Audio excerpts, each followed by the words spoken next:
이동형이야 이동형이야 이동형이야 이동형이야.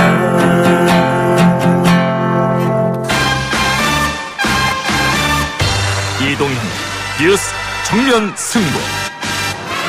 이동형의 뉴스 정면 승부.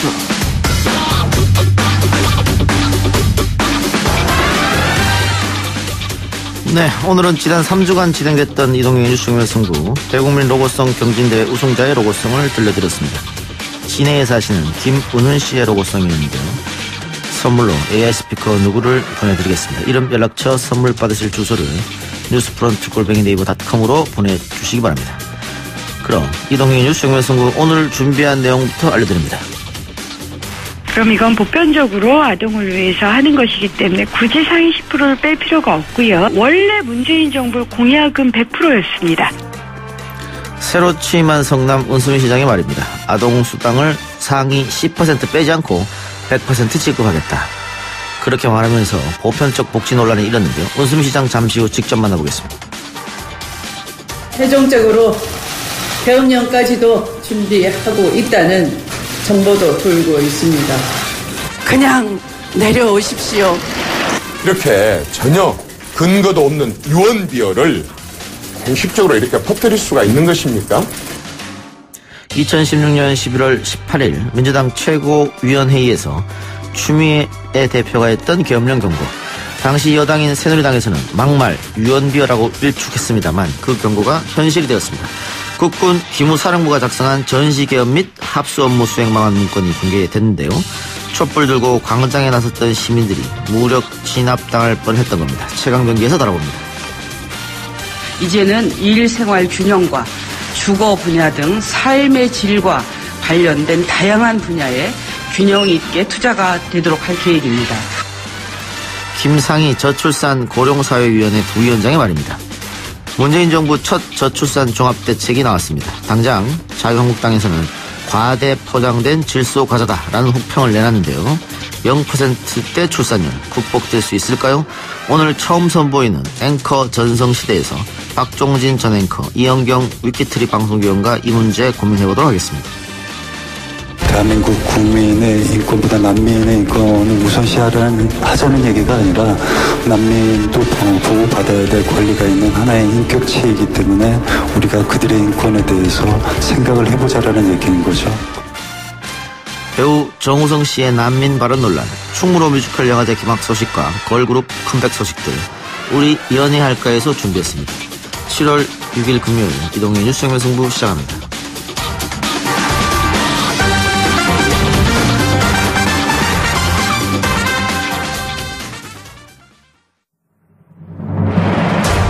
이 작가는 독하다. 이 작가는 거칠다. 이 작가는 솔직하다. 이 작가는 눈치가 없다. 그는 할 말은 한다. 할 말은 한다. 정치 오타쿠 이 작가의 독설. 뉴스 정면 승부.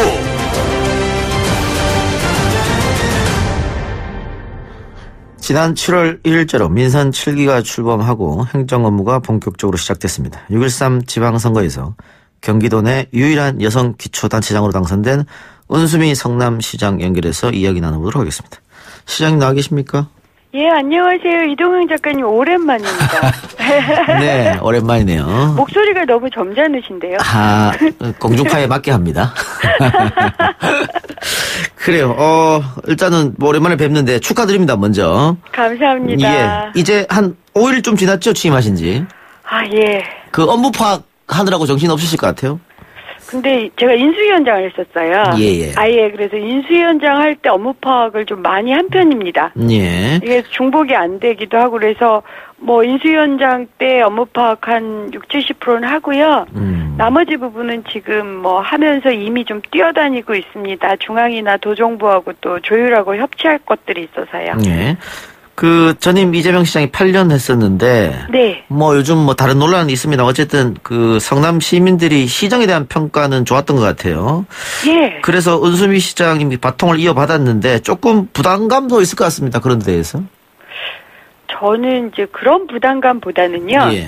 사실 그렇습니다. 그러니까 이재명 시장님이 성남이란 브랜드를 만들고 여기서 대선 주자가 되셨잖아요. 예. 그러니까 다들 그 얘기를 하세요. 이재명 시장과 비교를 많이 하세요. 근데 저는 원래 그런 건 좀 그러니까 부담은 안 되고요. 예. 다만 어떻게 하면 시민들의 마음을 얻을까? 이게 첫 번째 제가 하는 고민이고, 두 번째 저보다 훌륭한 시장감을 어떻게 만들어낼까? 이게 두 번째 고민입니다. 벌써 거기까지 생각하십니까? 아니 그래야지만 저는 뭐 아주 솔직히 말씀드리면 저는 우리 민주당 정권이 정말 시민들의 지지를 받으면서 잘 연장되기를 원해요. 예. 그래서 그것이 제가 되는 것보다 훨씬 더 중요합니다. 아주 솔직히 말씀드리자면 이제 그런 고민을 하게 되죠. 그래서 제가 잘하고 그런 좋은 사람들을 키우고 손을 잡아야만 시민들께서 그 다음도 또 믿음을 주실 것 예. 같아서 벌써 그 고민을 합니다. 실제로. 그 뭐 노동 전문가로 계시다가 국회의원도 하시고 또 네. 뭐 선거 여러 번 낙선하시고 네. 청와대도 들어가시고 그런 이러저런 경험들이 예. 시정에 도움이 좀 될까요? 시정에 도움은 솔직히 말해서 많이 돼요. 아. 왜냐하면 이제 이건 정말 문재인 대통령께 고마운 일인데요. 제가 2012년에 문재인 대통령이 40일을 수행을 했거든요. 수행비서로. 근데 이번에는 240일이나 240일이죠 정도 그러니까 비서로 한 셈이고 청와대에서 이제 전체를 볼 수 있었어요. 그러니까 그러니까 숲을 정확하게 보고 특히 그 숲 중에서도 뭐 여성, 아동, 일자리, 청년, 안전망, 학대, 차별 이런 걸 많이 봤거든요. 심지어 코피노 문제까지도 그리고 요즘 뭐 한부모 이런 문제까지도 좀 봤고 거기에 정책을 좀 만들고 그리고 이제 아동수당도 그때 이제 짰었거든요. 예. 그러다 보니까 이제는 이제 숲이 어떻다는 거 알고 나무를 보는 것. 그러니까 목표가 전체 지도가 어떻다는 걸 알고 운전을 하는 그런 거여서 사실은 그게 우선 도움이 되는 것 같아요. 근데 두 번째는 아무래도 네트워크가 생긴 거잖아요. 예. 예, 뭐 국회의원, 그러니까 국회 쪽도 청와대 쪽도 혹은 중앙부처 장차관 쪽도 그러니 성남시를 위해서 좀 네트워크를 가지고 물론 합법적인 방식으로 요청을 하고 호소하는 이제 루트를 좀 알고 있다고 할까요? 예. 그러니까 벌써부터 많이 쫓아다니게 돼요, 사실은. 부탁을 하느라. 그러니까 민원인이 돼서 제가 을이 돼서 왔습니다라고 말씀을 드리거든요. 이재명이 추진한 3대 무상복지 있지 않습니까? 예. 그건 그대로 계속 하면서 거기에다가 또 은수미표 복지를 더 한다 이렇게 보면 될까요? 네, 그렇게 할 겁니다. 그러면은 지금 3대 무상복지 이외에 생각하고 있는 또 다른 복지 정책이 있습니까? 우선 이제 아동수당 같은 경우는 지금 뭐 논란이 됐지만 100% 지급. 그러니까 특히 아동은 저한테는 굉장히 중요한 분들이어서 모든 아동이 존중받을 수 있는 그래서 장애 아동, 한부모 아동이든 하여튼 모든 아동이 존중받는 방식으로 이제 복지 정책을 한다. 그다음에 이제 두 번째가 저는 장애인 정책과 관련해서 베리어 프리를 정말 하고 싶거든요. 베리어 프리가 뭐냐면 턱 없애기. 베리어가 장벽이잖아요. 예, 그런 장벽 없애는 성남을 만드는 것. 그것은 물리적 장벽뿐만 아니라 심리적 장벽까지 없앨 수 있는 방법들을 좀 호소를 할 거고요. 거기에 이제 한의사님들이나 뭐 의사님들 이런 도움까지를 받아서 지금 어르신들 일자리 문제하고 어르신들 치매 예방을 치매 안심센터 플러스 여기에 치매 요양원 뭐 이런 식으로 좀 확대하는 이런 걸 은수미표 복지 플러스 이렇게 좀 해나가려고 합니다. 장애인 관계에서 물리적 장벽을 먼저 없애고 다음에 심리적 장벽을 없앤다. 그럼 이거는 어쨌든 예산이 좀 들어가야 되는 거 아니겠습니까? 예, 우선 물리적 장벽과 심리적 장벽은 전 함께 없어야 된다고 생각을 하고요.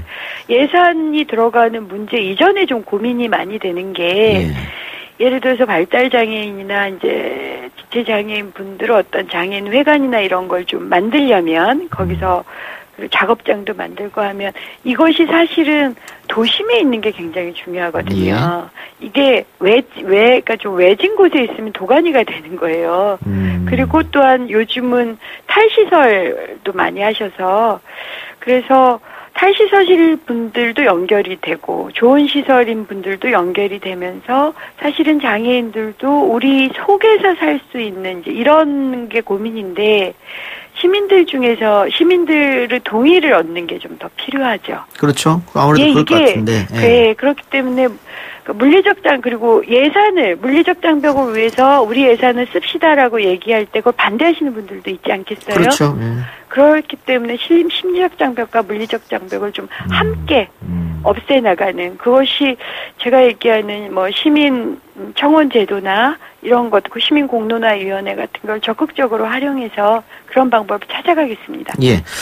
그리고 시민 동의가 필요하다고 정책에는 이렇게 말씀하셨는데 지금 은 시장님 나온다고 하니까 또 우리 댓글에 대부분이 질문이 비슷해요. 어떤 질문인지 아마 대충 예상하셨을 것 같은데. 그럼요. 그 아동수당 지급과 관련해서 지역화표로 지급하겠다. 이게 계속해서 끊임없이 논란이 되고 있지 않습니까? 알고 있습니다. 그래서 시민 동의가 필요하다. 이 부분도 시민들이 반대할 수도 있으니까 지금 전 반대하면 안 합니다. 그러니까 이건 제가 분명히 말씀드리겠습니다. 이게 그러니까 어쨌든 공약을 먼저 세웠고요. 그 인수위 과정에서 걸렀어요. 그러면서 인수위 과정에서 발표됐던 건 일단 그러니까 받으러 오시는 불편함을 없애고 그 다음에 또 그래도 불편한 점이 있어서 10%를 더 드리고 그래도 안 되는 부분은 가맹점 확대나 온라인까지를 확대하는 이런 걸 하겠노라고 인수위 과정에서 한번 걸러서 그것을 발표를 했는데 어쨌든 그 과정에서 저는 이제 뭐 6일밖에 그러니까 5, 6일밖에 안 된 거지만 아마 거기에 대해서 문제 제기를 하는 그러니까 말 목소리 전화 그 다음에 모임 이런 데 제가 갔어요. 가고 충분히 얘기를 들었고요. 그래서 이제 저희 공약을 충분히 말씀드렸고 시민들도 알고 계신다고 생각해요. 그럼 이제 제가 시민들 의견을 들었기 때문에 수기토론 과정이라고 보고요. 그래서 이런 수기토론 과정이 지금 전 진행된 거다 이미라고 생각해서 최종 결정을 열어놨었거든요. 최종 결정을 다음 주까지 내려서 그 결정에 대해서는 저는 기자회견을 해서 시민의 뜻에 따르는 모습이 어떤 것인지 보여드리겠습니다. 저는 저 혼자서 결정할 생각 없습니다. 물론 제 공약이었고 왜 그 공약을 했는지는 너무 지역이 죽어가는 이 고통 때문이었지만 그렇다 하더라도 시민들이 어렵다고 하면 다른 방법을 찾아야 되고 만약 시민들이 좋다고 하시면 또한 거기 그 방법을 찾는 이건 좀 기본이라고 생각합니다. 뭐 지역 상인들 어렵고 지역 경제 살려야 된다는 것에는 뭐 다들 동의하는 것 같은데 그 국가에서 나누는 걸 왜 성남만 그렇게 하나 이런 불만인 것 같아요. 어쨌든 지금은 수기 과정 중이고 다음 주쯤에 확정해서 발표하겠다. 이렇게 이해하면 되겠습니까? 네네. 알겠습니다. 그리고 또 하나가 그러면은 이거 원래 그 문재인 정부에서는 100% 주기로 했었는데 야당이 반대해서 상위 10%가 빠졌지 않습니까? 아동수당. 그래서 90%만 지급하는 걸로. 근데 지금 시장님은 우리는 100% 하겠다라고 이거는 그냥 가는 겁니까? 이것도 수기 중입니까? 어떻게 봐야 돼요? 이건 뭐 거의 수기 과정을 거쳤다고 저는 보는데요. 여기에 반대하시는 분 못 봤습니다. 저는. 물론 야당은 반대를 하시더라고요.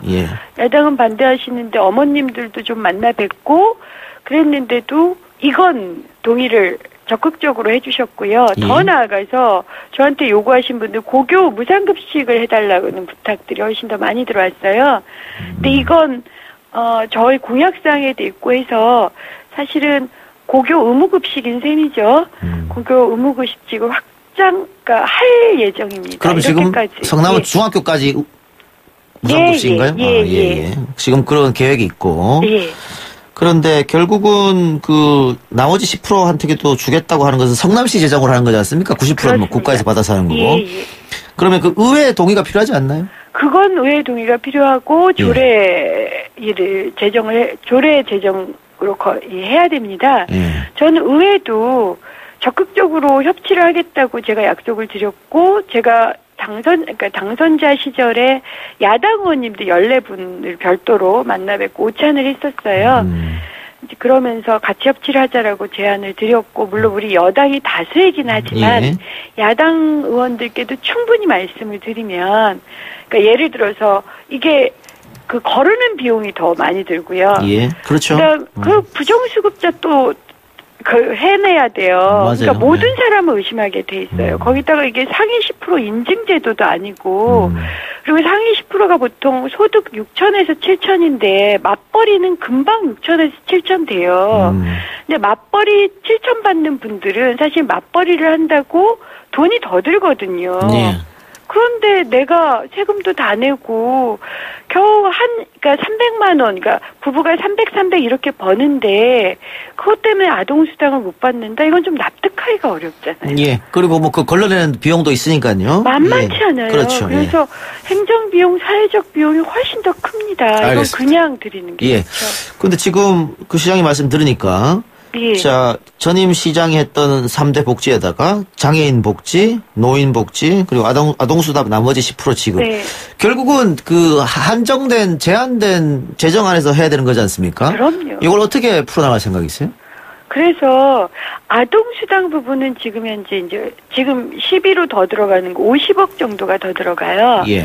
그래서 우선 그 부분에 대해서는 지금은 지급을 하고 제가 국회에 요청을 했습니다. 예. 이런 거니 이것도 100%로 가는 이제 법 개정을 좀 빨리 해주면 좀 부담이 떨어지겠죠. 예. 그다음에 장애인 쪽은 저희들이 그러니까 성남이 좀 급속하게 재정이 늘어나는 곳이긴 해요. 그래서 성남시 재정으로 장애인 정책 할 수 있는 걸 하고 그다음에 국비나 뭐 이런 쪽으로 일정 조율하는 방식으로 요건 가능하다고 보고요. 노인 일자리 부분은 지금 현재로도 가능하더라고요. 그래서 현재 복지를 크게 드릴 수는 없지만 그렇게 결합을 해서 하는 것 정도는 국비 일부 지원을 받으면서 도정부하고 조율해서 성남시 재정으로 가능합니다. 예, 알겠습니다. 그 요즘에 뭐 인터넷에 많은 비판 여론 때문에 마음고생이 있었을 것 같은데 지금 우리 팟빵 댓글이나 예스앱 댓글은 좋은 글이 많네요. 하나 소개하면은 세전 150님께서 시민이 반대하면 안 한다. 민의를 반영하는 정치 은 시장님 응원합니다. 이런 글 있고요. 예. 체리블룸님 은수미 시장님 목소리 들을 때마다 느끼는 건데 어찌 그리 변함없이 소녀 목소리 간직하시는지요? 부럽습니다. 이런 댓글이 있었습니다. 그래요. 알겠습니다. 하여튼 뭐 여러 가지 논의가 있지만 다음 주쯤이면은 결론이 난다고 보면 되겠죠? 네. 예, 알겠습니다. 하나만 더 묻죠. 성남시 공무원도 주 52시간 하는 겁니까? 공무원은요, 법에 의해서 근로기준법 주 52시간에 사실은 제외됩니다. 법상으로는 그래요. 네. 하지만 노력하겠습니다. 네. 아주 극히 일부를 제외하고는 특히 저 같은 경우는 주 52시간을 못 지킵니다. 네. 청와대에서도 못 지켰는데요. 그럼에도 불구하고 지킬 수 있도록 최대한 노력하겠습니다. 알겠습니다. 자, 시장 오늘 말씀 감사합니다. 여기까지 듣겠습니다. 예. 지금까지 은수미 성남시장이었습니다. 네, 1부 순서는 여기까지고요. 저는 최강병기로 돌아오겠습니다.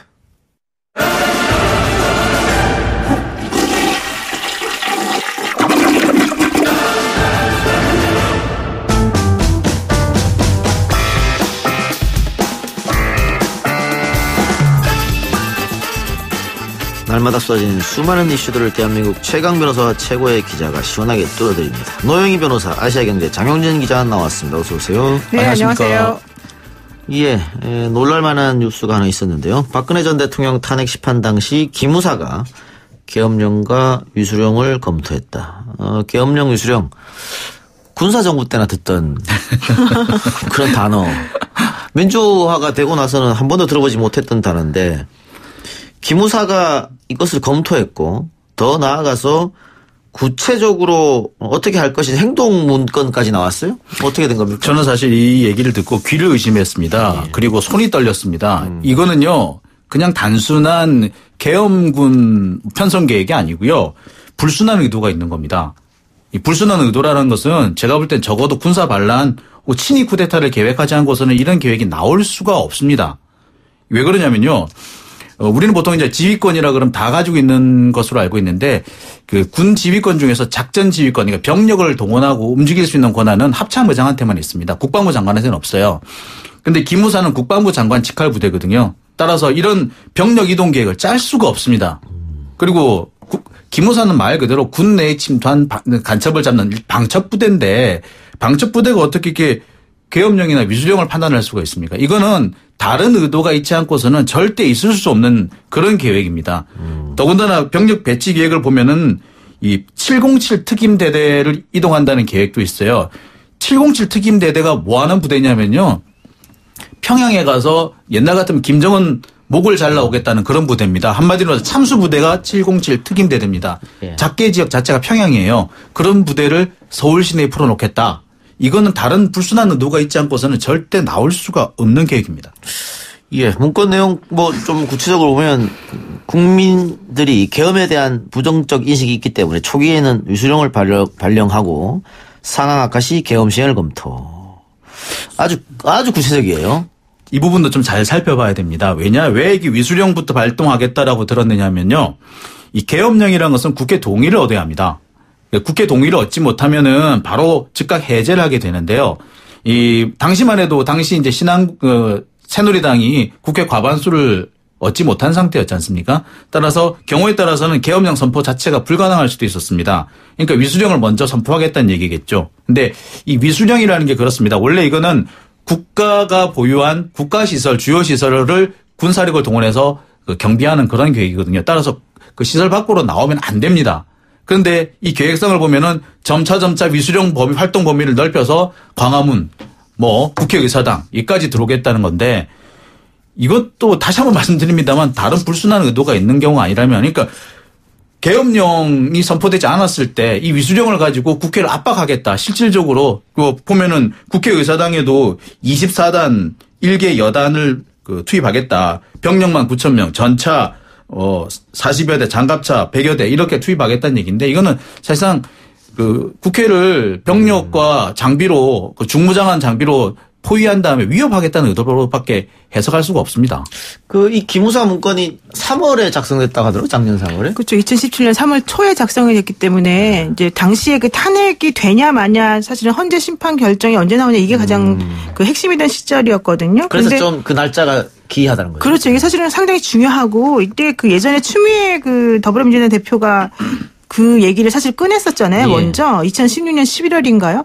그때 꺼냈을 때만 하더라도 세상에 설마 그럴 수가 있겠냐라고 생각했는데 이상하게도 사실 제가 이제 방송을 그때도 많이 나가고 있었고 다른 사람들하고 이 탄핵에 관해서 많이 얘기를 했었었는데 탄핵이 안 될 거다라는 쪽으로 생각하시는 분들이 생각보다 많았었어요. 그리고 되게 상당히 자신감을 많이 보이고 있었거든요.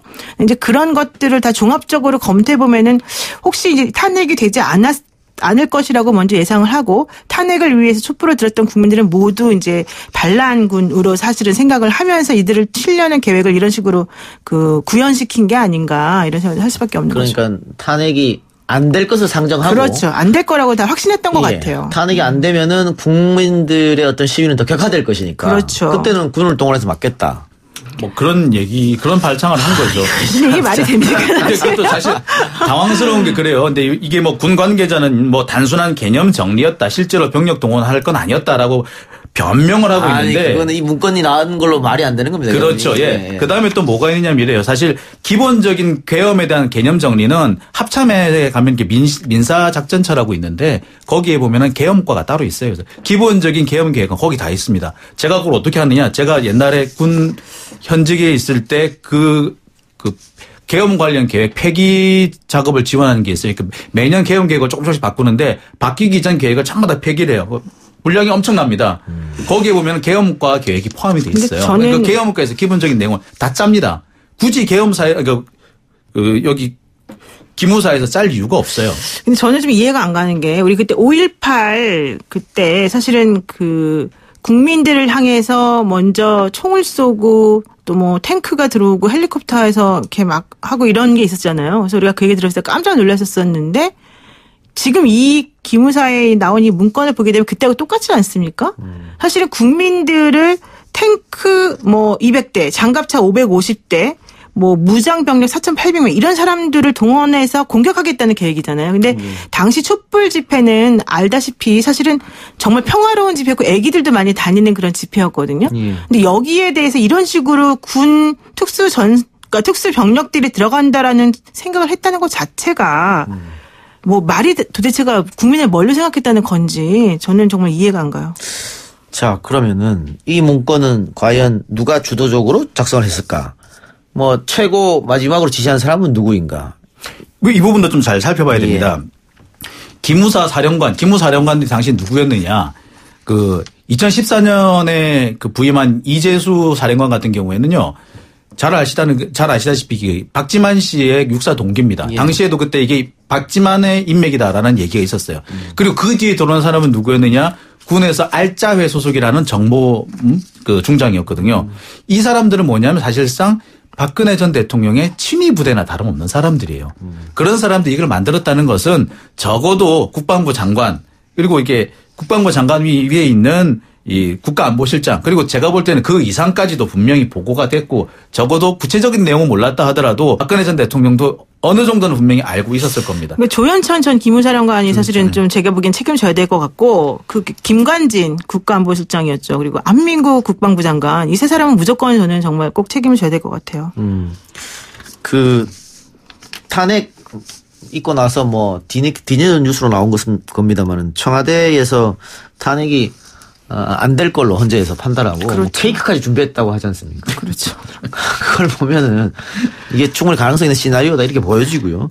지금 군인권센터에서 방금 변호사님이 말씀하신 김관진 전 안보실장, 한민구 전 국방장관, 조현천 전 기무사령관 고발할 예정이라고 해요. 네. 그럼 이게 어떤 법률로 고발이 되고 처벌은 가능할지? 제가 보기엔 내란 음모죄가 사실은 가장 적합한 죄가 아니냐. 이렇게 되면은 사실은 사형이 뭐 당연한 건데요. 이제 왜냐하면은 이 그 병력을 동원한 거나 물론 근데 이분들이 실제 주장하고 있는 것은 그냥 뭐 계획에 불과했다 뭐 한번 해보려고 하는 것에 불과했다 뭐 이런 얘기 아니겠습니까? 개념 정리했다. 근데 이제 이런 것만 가지고 사실은 인과관계를 따져서 뭐 내란 음모까지 연결시킬 수 있을 것인가가 아마 관건이 되겠지만 제가 보기에는 충분히 그 가능성이 있다라고 보여지는데 그렇게 된다고 하면은 예전에 우리가 그 전두환 전 대통령 그때 재판할 때 내란 음모죄가 그때 사실 적용이 됐었거든요.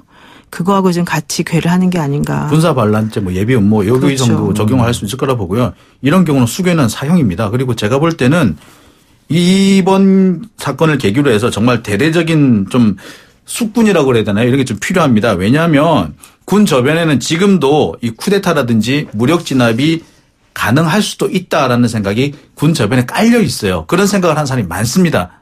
지금도 언제든지 가능하다라는 여건이 안 돼서 못할 뿐이지 라고 생각하는 사람들이 상당히 너무 많습니다. 위험한 발언 아니에요 그거는? 아니 그거는 제가 뭐 구체적으로 말씀은 다 못 드리겠습니다만 그런 사고방식을 갖고 있는 사람들이 상당히 많이 있습니다. 이래서 이번에 이 계획에 참여했던 사람들은 지위의 높고 낮음을 따짐없이 설령 명령에 따랐다 하더라도 이런 계획을 짠다는 것 자체가 불순한 의도에 동조하지 않고서는 불가능합니다. 전원 다 색출해서 군에서 퇴출돼야 한다고 생각합니다. 그러니까 국방부에서 아마 일단은 좀 수사하기로 했다고 계엄령 문건 작성을 경위 검토 후에 수사를 하겠다 이렇게 얘기를 하고 있는데 그 예전에 통합진보당 사태 때 이석기 그렇죠. 그 한 몇십 명 모여서 이렇게 그 내란 음모라고 했거든요. 그렇죠. 그냥 애들도 모인 자리에서 뭐 이렇게 해볼까 껄껄껄 저렇게 해볼까 껄껄껄 한 건데 그것도 다 내란 음모가 됐어요. 그런데 이렇게 구체적인 병력 동원 계획을 포함했다면 더군다나 여기 동원되는 군 부대가 우리나라에서 가장 최고로 중무장한 부대들입니다. 뭐 24단이라는 이 부분은 보통 우리가 양평기계화 사단이라고 알고 있는 부대도 있고요. 우리가 또 맹호부대로 알고 있는 그 수도기계화 사단도 있고요. 이런 부대들을 동원하겠다는 그런 그 계획이 있는데 이거는 그냥 절대로 그냥 계엄 계획이라고 볼 수 없는 부분입니다. 이거 명백합니다. 이거는. 지금 보니까 이 지금 그 3군 사령부가 사실은 이제 지금 나오고 있고 더 중요한 게 동원 병력으로 등장하는 그 8, 11, 26사단 이 사람들이 모두 육군사관학교 출신이라고 지금 그러잖아요. 예. 그러면 이 계획에 사실 근저에 있는 그 육사들의 그 친소관계에 따라서 이분들이 좀 이렇게 이렇게 계획을 좀 만들어서 정리되었을 가능성이 높아서 지금 수사를 만약에 한다라고 한다면 이제 그쪽 라인들을 조금 살펴봐야 되는 게 아니냐 이런 생각들을 지금 하는 사람도 있습니다. 예. 그리고 기무사가 뭐 세월호 TF부터 시작해서 여기까지 관련이 있기 그렇죠. 때문에 네. 기무사는 상당히 공을 줘 수사를 해야 되지 않을까 그런 생각이 들고요. 추미애 대표가 2016년 11월 18일 날 이런 정보가 있다는 얘기를 하고 나서 당시 뭐 청와대 대변인 정영국 또 아까 얘기 들었습니다만 새누리당의 뭐 의원들 여러 사람들이 절대 그런 일 없다. 그렇죠. 뭐 이렇게 얘기했거든요. 그 사람들은 알고 그런 얘기했을까 아니면 정말 모르고 그런 얘기했을까요?